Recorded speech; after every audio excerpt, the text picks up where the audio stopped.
messieurs, bonjour et bienvenue dans cette nouvelle édition du journal du Men's Day où nous allons regarder ce qui s'est passé lors de la troisième manche qui a eu lieu hier soir dans une météo absolument somptueuse et qui s'est conclue par un repas délicieux avec des gens géniaux comme d'habitude.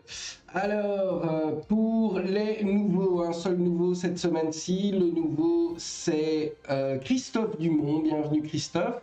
Christophe avait été invité le 7 mai pour le prix de l'invité pour lequel je ne vous ai pas fait une édition spéciale et donc je m'en excuse parce que j'étais censé le faire, mais je vous reparlerai du prix de l'invité tout à l'heure. Alors on passe directement à la carte de la semaine. Carte de la semaine, magnifique, elle est faite par Didier Goes. Alors je sais pas ce qu'il me fait là, mais voilà, donc vous avez l'animation.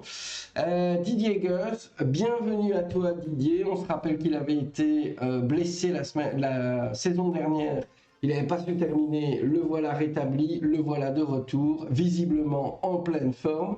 Il nous fait la meilleure carte brute et il nous fait également en fait la meilleure carte nette. Bravo, bravo Didier. Alors, sans plus attendre, vous l'attendez tous, c'est le classement après cette troisième manche. Voilà.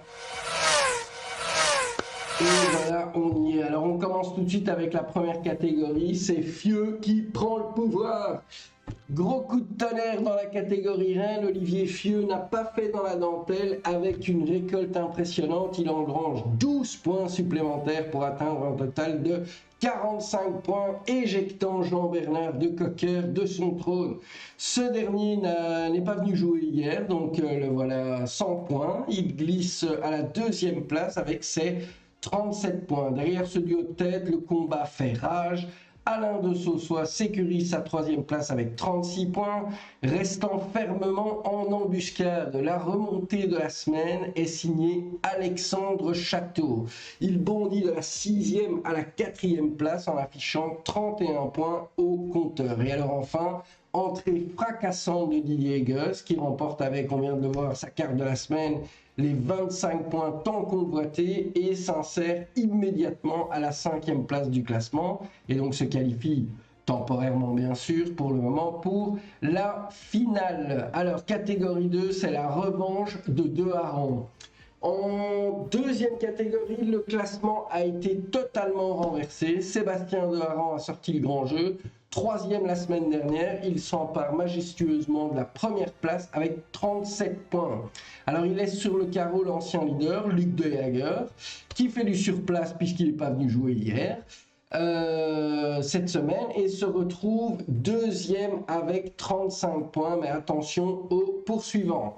Philippe Rédéi glisse en troisième position avec 33 points, mais doit partager cette marge avec l'invité surprise du jour, Quentin Walkirs, qui fait une entrée directe et remarquée sur le podium. Bon, il partage sa place avec Philippe, mais il monte à la troisième place. Il vient de la 10e, pour info. Thierry Courbois, lui, recule d'une place et se retrouve 5e avec 31 points. Et alors enfin, saluons l'arrivée de Jason Selling qui intègre le top 6 avec 28 points, poussant sans ménagement l'ancien duo de la 5e place hors de l'élite. Et alors en troisième catégorie, c'est Van der Meulen, l'intouchable. Du côté de la troisième catégorie, donc un homme dicte-salois, Alexandre Van der Meulen, avec une constance remarquable et 12 points de plus au compteur cette semaine-ci. Il conforte son avance de leader en culminant à 55 points. Le patron, c'est lui, en troisième catégorie. Alors, derrière l'intouchable, la bagarre pour la deuxième place a tenu toutes ses promesses. Jean-François Keifas réalise une superbe opération en grimpant à la deuxième marche du podium avec 40 points, chippant la position à Luc Wens qui rétrograde au troisième rang, 37 points. Le milieu du tableau reste solide, Gilbert Devillers maintient sa 4e place avec 30 points, et alors François Daoust conserve également sa 5e place, 28 points, qu'il doit désormais composer avec un nouveau colocataire coriace, Luc Sicard, qui fait son apparition dans le haut du tableau avec le même score. Alors, on va enchaîner directement pour l'éclectique 2026. Alors, qu'est-ce qui se passe dans l'éclectique 2026 ?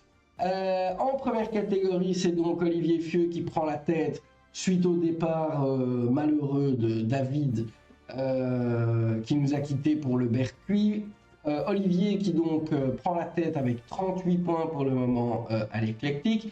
C'est Bibi qui prend la première place pour le moment en deuxième catégorie avec 43 points. Alors c'est un ex-aequo avec, on est en ex-aequo avec les trois premiers, mais pour le moment je reste en tête grâce à mes 6 premiers trous où j'ai 28 points, 29 pour Quentin et 30 pour Luc.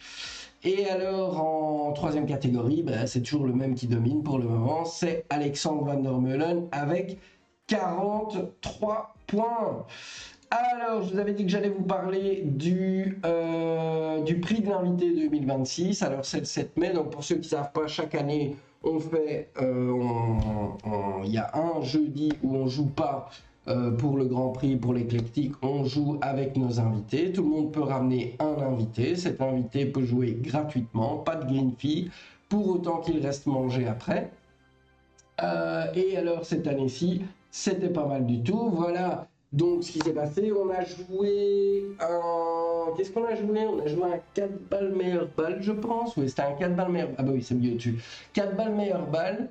En première catégorie, donc handicap cumulé en dessous de 36, ça a été remporté par Arnaud Stevens et son invité Frédéric Dubois, qui nous venait du National Golf Brussels.